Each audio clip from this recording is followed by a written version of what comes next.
Ya sabes que a la hora de vender, y cuanto más grande sea la empresa, hay más personas que intervienen en la decisión.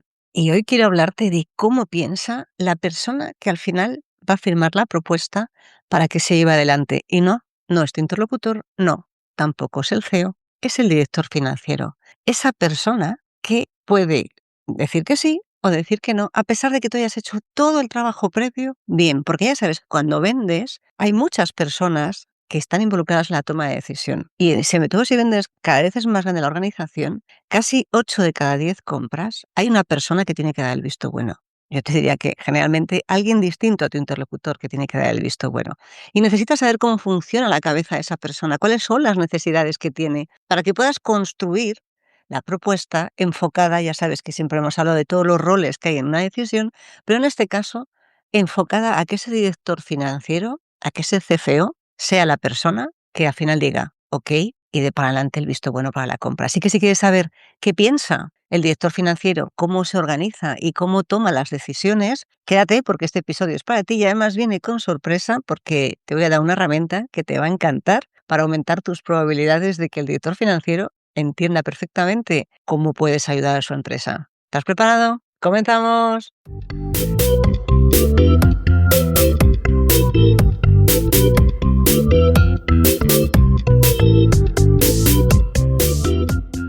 Te doy la bienvenida al podcast de las ventas.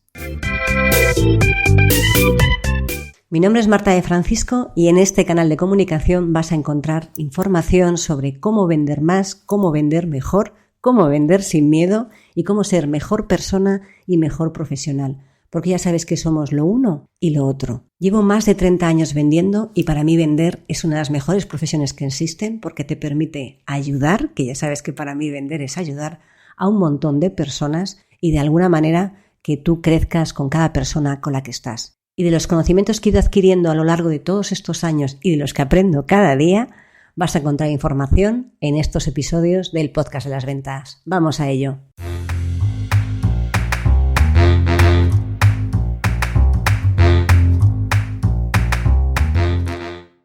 Hola a todos y bienvenidos a un nuevo episodio del podcast de las ventas. Mi nombre es Marta de Francisco y ya sabes que aquí en el podcast de las ventas vas a encontrar información que te ayude a vender mucho más, pero también alrededor del podcast de las ventas existen mentorías, formaciones y otros recursos que realmente lo que van a hacer es potenciar tus resultados. Y los iremos viendo a lo largo de todos los episodios. Hoy, por ejemplo, vas a tener un recurso que es una calculadora del business case para que hables el mismo lenguaje que el director financiero, porque hoy es justo lo que quiero hablarte en este episodio. Hoy quiero presentarte a esta persona, quién es, cómo piensa, qué necesita, para que sepas qué tienes que decir para que diga que sí. Porque cuando entiendes cómo funciona la cabeza de la persona que aprueba el gasto, en realidad cuando entiendes cómo funciona la cabeza de una persona, es mucho más fácil conectar con esa persona. Y esto que lo entendemos mucho mejor en el mundo personal, pues también se nos olvida que la parte profesional existe. Cuando conoces a la otra persona, sabes qué le duele, qué le gusta, qué le disgusta, y eres capaz de ajustar tu manera de hablar, ajustar tu manera de expresarse, no cambiando para dejar de ser tú, atención, sino para conseguir el resultado que queremos obtener aquí, que en este caso es vender. Y fíjate que durante los próximos episodios quiero tratar todo este tema de la parte financiera, porque creo que es quizás a la hora de vender con la que menos se habla. Porque sí, hacemos propuestas, cierres, objeciones ya, y cómo negocias con financiero, porque son roles totalmente distintos. Entonces, cuando tu contacto y el director financiero, evidentemente, generalmente son dos mundos distintos y es el mismo, pues ya está, ya lo conoces, no es igual. Pero tú fíjate que son dos contactos que piensan de manera diferente y tienen problemas y casuísticas diferentes. Seguro que si piensas en tu último proceso de venta, has tenido reuniones, has detectado el problema, has preparado la propuesta, la has hecho de 10, tu contacto está convencido y dice, bueno, pues ahora se lo voy a pasar a la dirección financiera para que aprueben el gasto. Y tú haces glup y tragas salidas. Porque la venta, a partir de ese momento, ya no depende de ninguna persona que haya estado en una reunión contigo. Y esto es un problema serio, porque no ha estado en el proceso, no ha estado viendo cómo se ha avanzado, no ha estado resolviendo las objeciones contigo, y ahí te encuentras ante una situación más tensa, porque los objetivos, como te decía antes, de esta persona no son los mismos. Tu contacto tiene un problema operativo.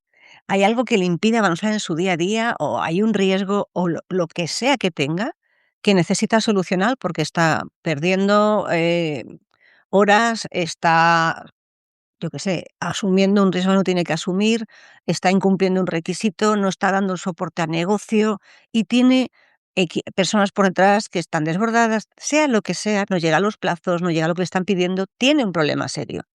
Y tú has entendido su problema. De hecho, el episodio del viernes hablaba justo de eso, ¿no? Tú has entendido su problema. Has trabajado junto con esta persona para definir la propuesta y encontrar la mejor solución. Y tu contacto está convencidísimo. ¿Por qué? Porque ha entendido que esto es lo que le resuelve el problema, que es siempre la primera pregunta que hay que hacerse para tratar con cualquier persona. ¿Esto es lo que le resuelve el problema? Sí, genial. Sigamos, ¿no? Next. Pues genial. Entonces, ¿qué pasa cuando llegas al director financiero? Lo que le importa al director financiero no es el problema, porque el director financiero, ¿qué tiene encima de la mesa? El problema de tu contacto y el de otros tantos contactos más que habrá con otras empresas, tiene un montón de cosas que decidir con un único objetivo: optimizar el gasto y gastarse lo mínimo posible. Y entender que al final, cuando él aprueba un gasto, eso significa que ese dinero ya no va a ninguna otra partida. Y como no va a ninguna otra partida, tiene que estar convencido que lo está invirtiendo en el sitio adecuado. Por eso, las preguntas que se hace no es ¿esto resuelve mi problema? La pregunta que se hace es ¿una buena inversión? ¿Los números están acordes a lo que tengo? O sea, ¿el beneficio está acorde al gasto? A veces no, porque es otra cosa, pero entendedme, no está pensando esto me resuelve algo, salvo que esté comprando algo para él, ¿eh? Estamos hablando de otra casuística. Entonces aquí es donde chocan, porque tu contacto compra lo que le soluciona y el director financiero aprueba porque entiende que el retorno justifica la inversión. Y si tu propuesta solo habla desde el punto de vista de el problema, la solución, el beneficio, algo que tu contacto habitual lo entiende perfectamente, cuando llega el director financiero va a tener una propuesta encima de la mesa que encima, dependiendo de a qué se dedique, no tiene ni la más remota idea de qué estás contando. Es como si estuviese en otro idioma y no va a ver la información que necesita para tomar la decisión. Y esto seguro que te lo has encontrado un montón de veces. Yo a lo largo del tiempo he trabajado, bueno, con distintas empresas, he hablado con distintos departamentos de compras y muchas veces te decían, pero es que, ¿qué es esto? ¿Esto para qué sirve? Porque la persona, aquí cometemos un error, y es que entendemos o pensamos que la persona, tu contacto habitual, se va a encargar de contarle al departamento de compras qué es la solución, va a hacer tu trabajo por ti. Y en realidad te vas a encontrar con que lo que le pasa es, haz este pedido o cómpralo o lo mete en la lista junto con otros tantos presupuestos. Y ahí es cuando surge el problema, porque no entienden por qué tiene que gastarse eso y no lo otro y ni siquiera sabe para qué sirve. Y tú has preparado una propuesta buscando una solución a un problema sin tener en cuenta a los interlocutores, pero no pasa nada, que esto lo hacemos absolutamente todo. Fíjate, a mí me encantan los estudios, ¿no? Sabes que últimamente te doy algunos datos. Y este estudio es del año pasado. Y si hay una media de 13 personas involucradas en una decisión de compra, ¿tú crees que esas 13 personas realmente conocen el problema? Primero el problema. Segundo, ¿por qué la solución? ¿Y qué gastos? Y tal. Si hay 13 personas que tienen que firmar, generalmente aprueban porque alguien ya les ha dicho esto funciona así, aquí y así. Y ese alguien no suele ser solo tu interlocutor. Ese alguien suele ser directamente una combinación entre tu interlocutor y el director financiero porque ha visto que lo que tiene que gastarse le funciona y ha aprobado ese gasto. Entonces, si llegas al final del proceso de venta y no sabes ni quién es el director financiero, o peor aún, no sabes cómo se compra, tienes un serio problema. Pero yo no quiero echarte aquí la bronca. Aquí el objetivo es que entendamos cómo hacerlo, cómo piensa el director y cuál es el camino para que llegues al punto óptimo, que al final es que cuando llega a la mesa del director financiero diga, check, perfecto, aprobado. Ese es el objetivo. Y cuando ya sabes que la persona existe y que piensa diferente a tu contacto habitual, el contenido de lo que vas a hacer es mucho más fácil. Y ahora me estarás preguntando, bueno, Marta, ¿y cómo piensa un director financiero? Pues, ¿cuál es el problema del director financiero? Bueno, no es cuál es el problema, te voy a decir, ¿cuál es el objetivo del director financiero? Y créeme que no es tu enemigo, ni es hacerte la vida imposible, ni se levanta por las mañanas para decir, hoy no voy a aprobar la propuesta A. No, para nada. Se levanta pensando en riesgo, presupuesto, flujos de caja, rentabilidad, lo que se tiene que gastar. Se levanta pensando en otras cosas que no son tu propuesta. Y por eso es tan importante entender qué es lo que qué es lo que le preocupa, ¿no? Es que odio esta palabra, pero tú me vas a entender qué es lo que le duele. ¿Y cuáles son esas preguntas que se tiene que hacer para entender si sigue hacia adelante o no sigue hacia adelante una decisión de compra? Por eso está la calculadora del business case que refleja todo esto con números para que simplemente metas los datos y tengas un documento resumen que lo puedas juntar a tu propuesta. O sea, es que al final, fíjate, es algo que las primeras te va a costar, aunque tiene instrucciones la hoja, la primera te va a costar, pero a medida que lo vayas incorporando, yo creo que es fantástico, porque casi la mayoría de la gente no lo hace. Entonces, bien, ¿cuáles son esas preguntas clave que se hace un director financiero? Y si te fijas, están muy enfocadas en lo que vimos en el otro episodio de cómo es un business case, ¿no? Por un lado está cuánto cuesta lo que tienen ahora, porque a veces, si lo que tiene ahora no le cuesta mucho, bueno, a veces pues no hay urgencia. Y si no hay urgencia, no hay decisión. Y eso lo sabemos todos, ¿no? La respuesta va a ser, ahora no es el momento, no hay presupuesto. Y esta frase yo creo que a lo largo de la vida profesional se escucha bastantes veces. Así que ya sabes que no significa que después de lo que hayas hecho, ah, esto no vaya a funcionar. Es que no lo hemos hecho bien. Entonces necesitas recoger el dato. Me gustaría que te quedas con una cosa del episodio. Es que toda esta información la tienes que ir recogiendo desde el minuto cero, desde que empiezas a hablar con esta persona, porque si no, al llegar al final va a ser muy difícil que recopiles toda la información y vas a tener que hacerlo deprisa y corriendo. Así que necesitas recoger cuánto le cuesta lo que están haciendo ahora, que puede ser un dato objetivo o subjetivo, pero cuántas horas pierden, yo qué sé, cuántas personas están involucradas, cuánto se retrasan por cada pedido que tienen que tramitar porque hay algo que no está perfectamente hecho, qué riesgo asumen cada vez que una persona accede al sistema. No sé, intenta pensar desde todos los puntos de vista.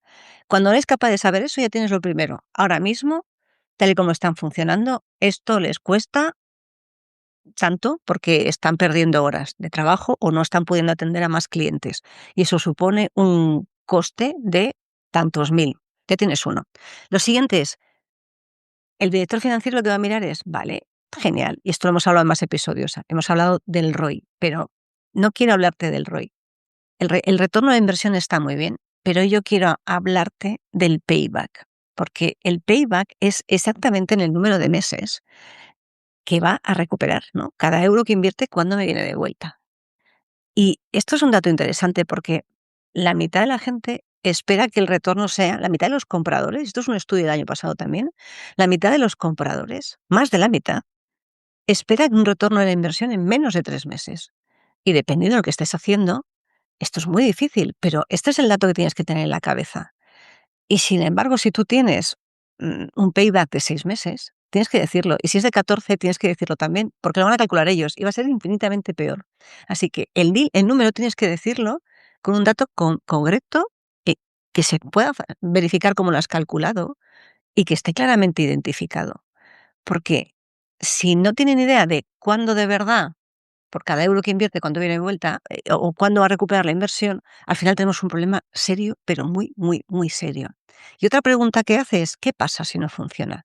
¿Qué riesgo, desde el punto de vista económico, incurro si esto, que es imagínate, un proyecto arriesgado o algo de innovación que no se ha hecho nunca, pero que tiene muy buena pinta y todo el mundo está muy emocionado, ¿qué pasa si esto falla? ¿Cuánto pierdo? ¿En cuántos meses voy a descubrir que esto está fallando? Y aquí es cuando esta persona piensa siempre, el director financiero piensa siempre en el peor escenario, y es que si esto cuesta 200.000, voy a palmar 200.000 y encima voy a tener que pagar la solución anterior que me costaba 300.000. Así que palmo 500.000. Pierdo 500.000 euros.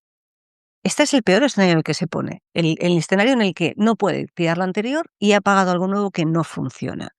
Si tu propuesta solo habla de lo que sale bien, ahí hay un problema. Hay veces que el riesgo es mínimo, no hace falta contarlo. Pero si tu propuesta contempla, oye, si sale mal, ¿qué pasa? tienes que contarlo. Y pues mira, vamos a validar en tal punto, ¿no? El faseado, vamos a validar aquí en este punto. Está esta garantía, está esta solvencia. Y además hay otro dato que hablaremos más adelante, que es el coste de salida. Y esto la mayoría de la gente no lo calcula. Y el coste de salida es, no me quiero adelantar, pero es uno de los grandes costes que hay desde el punto de vista de el riesgo a la hora de implementar cualquier solución. Otra pregunta es, ¿esto encaja con el presupuesto que tenemos aprobado? ¿Hay que escalar, modificar, cambiar el presupuesto? ¿O esto está dentro de un gasto que yo puedo, y lo tengo y puedo sacarlo? Porque la decisión es mucho más fácil, y este es un dato que a lo mejor, bueno, ya sabes, CAPEX, OPEX, no me quiero meter en esta parte, pero porque al final es más un tema de facturación que un tema de propuesta, porque se puede contar una cosa de otra, pero bueno, más allá de esto, sí que me gustaría que entendiéramos que si tiene que mover dinero una partida presupuestaria a otra, eso le va a costar más. Si los presupuestos se cerraron el mes pasado y ya no hay manera de modificarlo, tú has llegado tarde. Y tienen que pedir una excepción que se hace, ¿eh? Ya sabes que yo siempre te he dicho que cuando un cliente tiene un problema, el presupuesto nunca, nunca de verdad es el freno. Al final uno se vuelve intuitivo e imaginativo para conseguir sacar el dinero de donde sea. Pero las excepciones que hay que hacer cuestan el triple de esfuerzo y por lo tanto mucho más tiempo. Y se pelean y se escalan y tienen que ir a un sitio y tienen que ir para ir de otro. Entonces, tu objetivo aquí también es averiguar cuál es el calendario de presupuestos de tu cliente. Eso te va a dar una información que no tenías antes y vas a ser capaz de preparar tu propuesta sabiendo cuántos meses antes tienes que decirlo para que entre en el presupuesto. Y te has ahorrado tu tiempo, tiempo de tu cliente y objeciones en el medio y en largo plazo desde el punto de vista financiero. Y luego, déjame que retome lo que te decía antes, el coste de salida. Y esto seguro que lo entiendes más cuando estamos hablando de permanencias, y todos lo hemos vivido desde el punto de vista de usuario. Una permanencia con un operador, con lo que sea, sabes que aunque tenga un mal servicio, te tienes que quedar 12 meses, aunque eso, o sea, aunque no te den ni servicio, porque donde te vas no tiene ni cobertura, ¿no? Por poner el ejemplo. Y sin embargo, tú tienes esa penalización encima de la mesa. Eso es un coste de salida. Si yo me quiero ir antes, esto es lo que tengo que pagar. Y esos son los costes que muchas veces, por interés, se dejan ocultos en una propuesta. Y te digo una cosa, yo prefiero ser infinitamente transparente y que luego no haya problemas, a que esté una cláusula con letra pequeña bajo 27.000 folios más y que tu cliente cuando haya un problema y tenga que salir, a pesar de que tú como comercial estés de acuerdo, las políticas de tu organización no te permiten que puedas salir y por lo tanto te estás cargando un cliente. Y a mí esto me ha pasado hace poco. Te estás cargando un cliente. O sea, me ha pasado hace poco con un cliente que se la carga a otro, entiéndeme. Las finanzas siempre va a pensar, como te decía antes, en el peor caso. ¿Y eso cuánto es? ¿Cómo se penaliza? Por eso el error más habitual, fíjate que estas preguntas no se hacen en una conversación de 10 minutos, van saliendo a lo largo de las reuniones y ya no solo tienes que preguntar cuál es el problema de tu cliente, qué funcionalidades necesita, cuál es el beneficio que le aporta, con qué tienes que integrarte, qué soporte le vas a hacer, cuál es la implementación, cuáles son los plazos de entrega. Eso también tienes que hacerlo, porque todo eso es contexto técnico, pero te falta completar el contexto económico, que es la parte de finanzas. Contexto económico no es únicamente el importe de la propuesta, es todo lo que está relacionado para conseguir que esa propuesta se acabe aceptando. Cuando tu propuesta responde a estas 5 preguntas, has conseguido, bueno, que tú, cuando tu cliente se lo lleve al director financiero, diga, bueno, pues no necesito más información, tengo todo, déjame que lo mire, porque va a estar todo reflejado ahí, luego analizará y vendrá de vuelta, porque muchas veces viene de vuelta. Entonces, ¿cómo podemos hacer esto desde la primera reunión? La manera fácil, no solo te lo suelto, sino que también tengas una guía para que sea más claro. Verás, no esperes al final. De verdad, por favor, no esperes, que es lo más habitual. Lo que tienes que hacer es, desde el minuto cero, preguntar cuál es el proceso de compra, quién aprueba el gasto, en función de los importes, de las casuísticas, del impacto. Averigua cómo funcionan desde el punto de vista de compras. Eso te va a dar toda la información que necesitas para saber cómo tienes que brujulear y cómo tienes que moverte ahí dentro. Y a veces, verás, muchas veces parece que si preguntas estás siendo muy agresivo, pero es que tú necesitas saber cómo hacer tu trabajo. Y ese es uno de los gastos que de los gastos. Eso es uno de los gestos. Y esa es una de las cosas más importantes que tienes que hacer. Si no sabes cómo se aprueba, tienes un problema. Y luego, durante todo el proceso, durante todas las reuniones, tienes que ir averiguando y cómo va avanzando, ¿no? Cómo se avanza durante el proceso.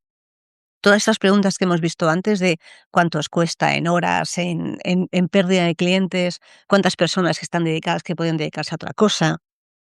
De esto te hablaba la semana pasada, en el podcast del viernes y no quería repetirme. Pero estos datos, fíjate, no son solo para la propuesta técnica, tendrás que ponerlo. Son para que cuando tu propuesta llegue a finanzas, llegue con la información que el financiero necesita conocer. Y además, cuando lo estás uniendo a un business case en el que tienes toda la parte desde el punto de vista de justificación técnica y lo unes con la justificación económica, al final lo que tienes es, bueno, una oferta que tiene muchísimo más peso. Cuanto más retrases la toma de información para construir tu business case financiero, más trabajo te va a costar porque probablemente sea más difícil de averiguar. Y, por favor, cada vez que empieces a trabajar, la primera acción es esta, claramente, ¿no? Bueno, la primera es averiguar cómo se compra, la segunda es recoger los datos del inicio, la tercera es tener claro cuál es el calendario de presupuestos de tu cliente y tienes que entender que cada cliente es un mundo y no siempre va por año natural, sino que aunque vaya por año natural, ¿cuándo se cierra el presupuesto del año anterior? ¿En septiembre? ¿En octubre? ¿En noviembre? ¿En febrero se revisa? ¿En mayo hay alguna oportunidad? Tienes que entender cómo funciona desde el punto de vista de presupuestos, porque eso te va a dar la viabilidad de tu oportunidad o no te va a dar la viabilidad de toda tu oportunidad. No se trata, parece que cuando preguntas esto tienes la sensación que le estás diciendo, ¿tienes dinero? ¿Tienes dinero? ¿Tienes dinero? No, se trata de entender cómo funcionan y cuando entiendes cómo funcionan, luego las cosas salen de manera más sencilla. Pero claro, al final, por miedo a preguntar cosas que parece que internamente, y esto es un problema de relación con el dinero, que esto es un temazo, que ya hablaremos en otro momento. Pero cuando tienes miedo a preguntar temas del presupuesto, tú tienes que mirarte hacia adentro porque hay una parte que tienes ahí que ver con la parte económica que acaba costando más. Entonces, cuando tú tienes esto claro, lo siguiente que tienes que hacer es entender que cuando sabes qué finanzas existe desde el principio, tú ya estás preparando la propuesta con toda la información para que cuando llegue a finanzas esto está claro. Y tienes que entender que muchas veces tu contacto tiene que llevar esto ante financiero sin que tú estés delante. Y aunque tú, oye, ojalá que te involucre, quizás no lo haya hecho. Y el financiero le va a preguntar a tu contacto, ¿y esto cuándo lo recuperamos? ¿Y esto por cada euro invertido qué ganamos? ¿Y cuál es el coste de salida? ¿Y cuáles son las penalizaciones? Y tu contacto, voy a ponerlo Z, y la propuesta la tienes.